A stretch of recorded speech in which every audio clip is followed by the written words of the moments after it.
how should the world get India ready? Now, in fact, you can ask me, why should the world get India ready? Why does it matter to them? And again, I will give you 5 sharp reasons why India today matters to the world. Why, in fact, is the world striving to get India ready? The first is this enormous transformation which is taking place in India. You know, our problem, all of us, we are living in the middle of this change. It's happening hundreds of ways around us, every day, every week. So we are sort of used to it, you know. But if you look from outside,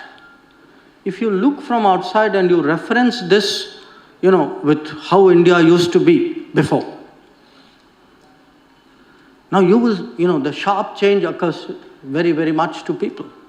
I mean, just yesterday, for example, we had the Chancellor, like the Prime Minister of Germany. He was last in India in 2012. He was then the mayor of one of their important cities. And he kept saying, you know, to Prime Minister Modi and to all of us, you know, I can't believe what, the change I am seeing.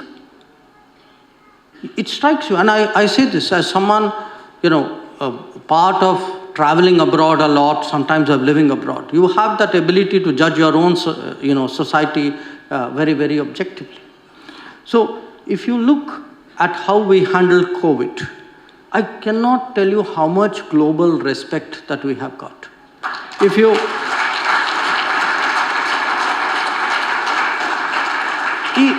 even today, you know, I think the young lady who was speaking said something about, you know, my videos or YouTube, so whatever it was. One of them, you know, this was a real story which happened to me about going with my son to a restaurant in New York, and, you know, he produced from his wallet one folded up paper saying, this is my vaccination certificate. And I showed my phone and said, you know, it's here. So, the handling of the COVID, the fact that we produced vaccinations on a massive scale, we even invented vaccines, though I know some people had some doubts about it. So, we did a digital platform. The second is actually the entire digital delivery. You know, I've heard, you know, from the World Bank, from the IMF, from actually leaders across the world, they look at the scale of what we are doing. And, you know, it will interest many of you to know. You know this leakage problem? You know what I mean by leakage, no? Leakage was when 10 rupees left Delhi and only 1 rupee reached. That leakage. Now, I discovered many other countries also had a leakage problem. And they actually look to us today, saying, how did you fix it? I mean, I want to say first we fixed it by having a different party in power. So,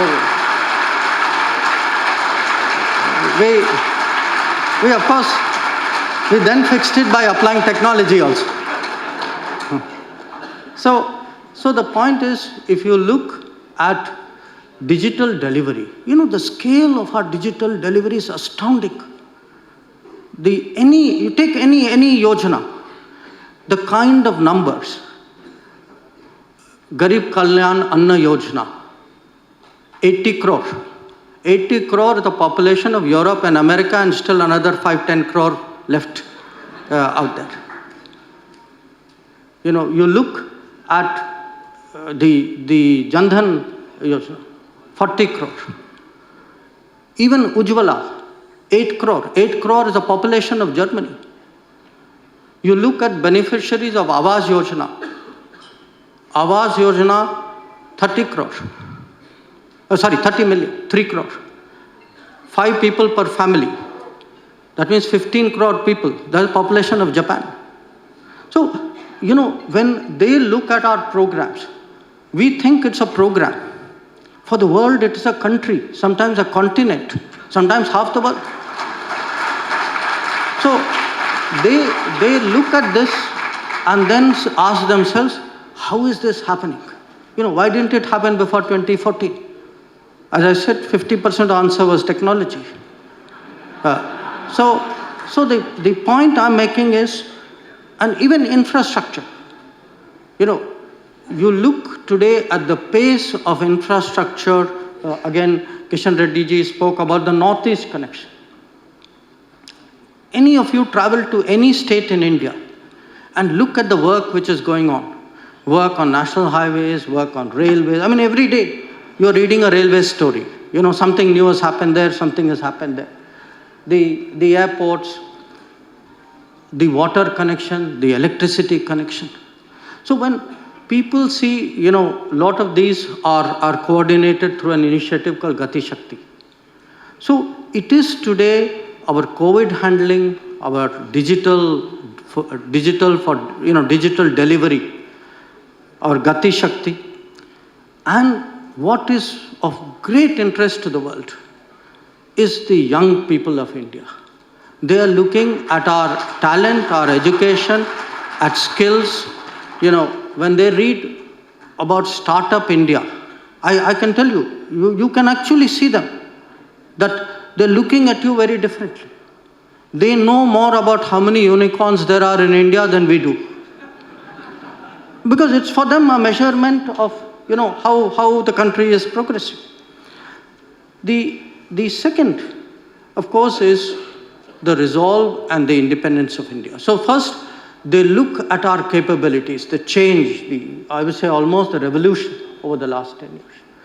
The second is the resolve and the strength of purpose that they see. Sometimes these are challenges which have troubled us for a long time. A very, very good example of that, actually bad example of that, is terrorism. But it's not only us. The rest of the world also compares. How did we react in 26/11? And how did we react in Uri and Balakot? They see the difference. Or you take today, what is happening in our northern borders with China. Don't forget, this happened, when our lockdown had just started. We were in the middle, all of us, completely preoccupied with the COVID challenge. So, please appreciate the enormity of what Prime Minister Modi did. To deploy the Indian forces at these great heights in very difficult conditions, in the middle of COVID, and then, take this challenge head on. I can tell you, entire world has taken note of it. Entire world has not only taken note of it, they've also taken note of the fact that since then, we have stood firm. Our diplomacy has backed up our deployment. We have made very, very clear that, until there is a resolution of this issue, that our relations with China will not be normal. And that kind of, I would say, resolve and determination, the world takes note of. The world takes note of because not only have many countries not been able to display that, but we ourselves perhaps were not so determined and so effective in the way. Because, we have sent soldiers before. It's not just a question of sending soldiers to the front. We have also had occasions when we sent them unprepared. And we saw the results of that.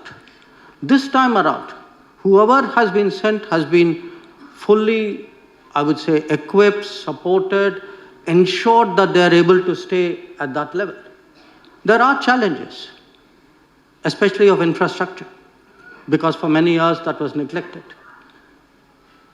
But even there, actually, if you look at the last 8 years after 2014, our roads in the northern areas have doubled. Our tunneling has tripled. Our infrastructure budget has gone up 4.5 times, almost 5 times. So there are people, who today maintain, oh, these factors, infrastructure, these economic things, they don't matter. Let me tell you, they matter to the soldiers on the field. Because if we don't provide them infrastructure, we are not doing justice to them. When we say we should not build infrastructure because the Chinese will then come and use it. Now, look at what the consequences was for our own soldiers. So, today, people note that difference. They note today that this is a much more resolute government. It's a more assured government. And it's not just, on our borders. You all know how much pressure we came on in respect of the oil issue. Buying oil at a time when the global markets were very different. Now, the bottom line was we stood our ground. We ensured that the Indian consumer came first, that, we were able to explain to the rest of the world, saying these are our compulsions, and you please understand it the way we understand your compulsions. So this is a very different India that the world is saying. And, I gave you that as an example. I'll give you a very different example. Many of you would have heard of this mechanism called Quad. Quad is something we set up with US, Japan. This time around, the Quad was set up in 2017. 2017 at Foreign Secretary's level, 2019 at Foreign Minister's level, and from 2021, Prime Minister, it is at a summit level. Now, many of you may not know, the Quad was initially set up in 2007. And then, one country put pressure. You can guess which one. And we backed down. That is the difference between 2007 and 2017.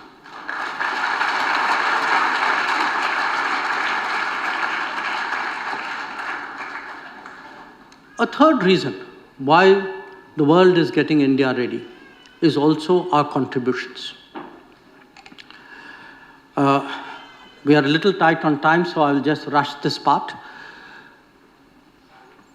When this Bangalore meeting was taking place, the IMF Director General was here.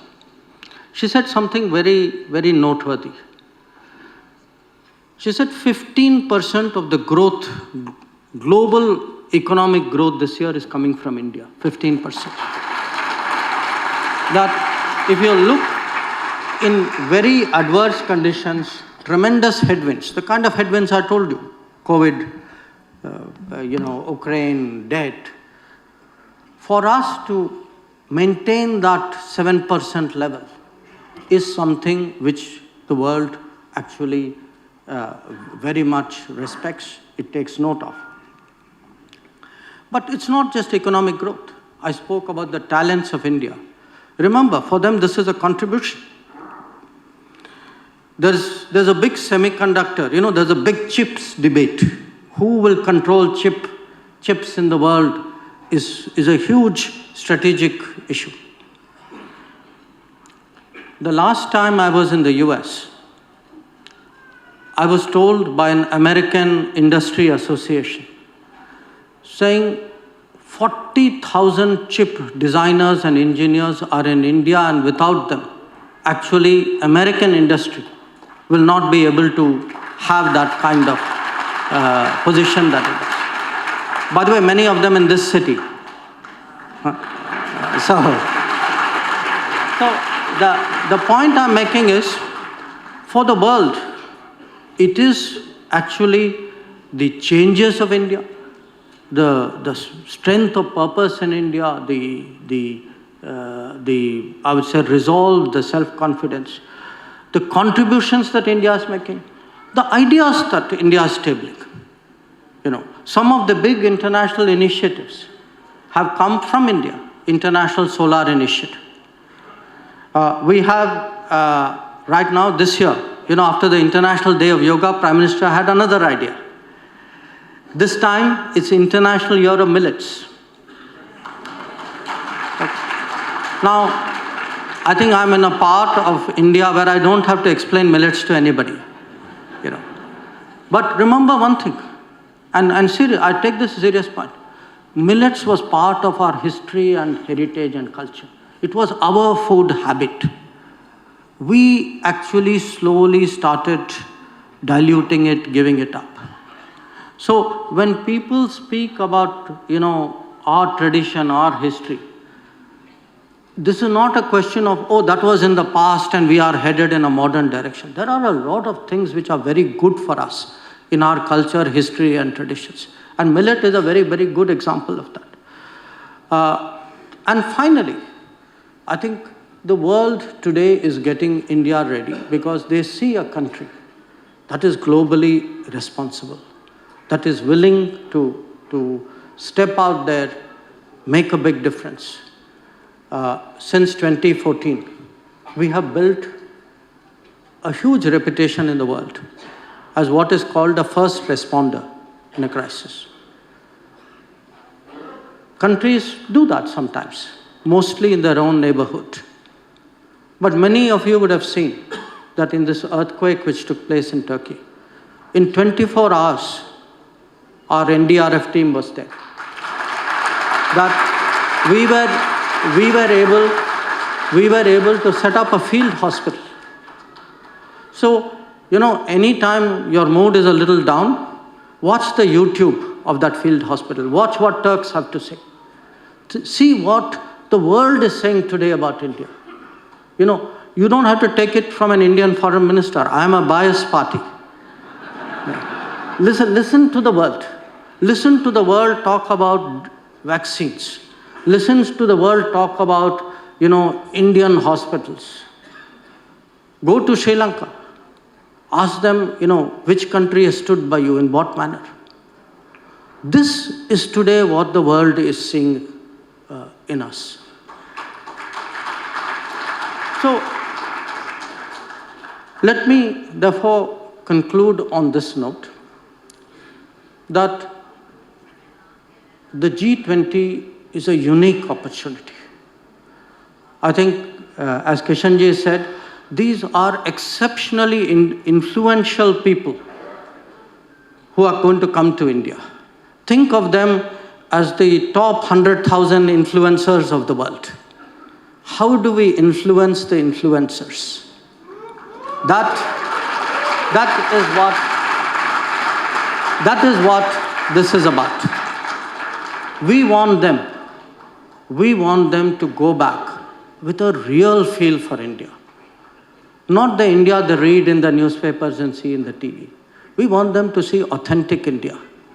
To feel it, to meet people, to carry away that personal sense. Please subscribe to Nationalist Hub English channel for more interesting videos. And don't forget to like and share this video. Nationalist Hub, it's a news revolution.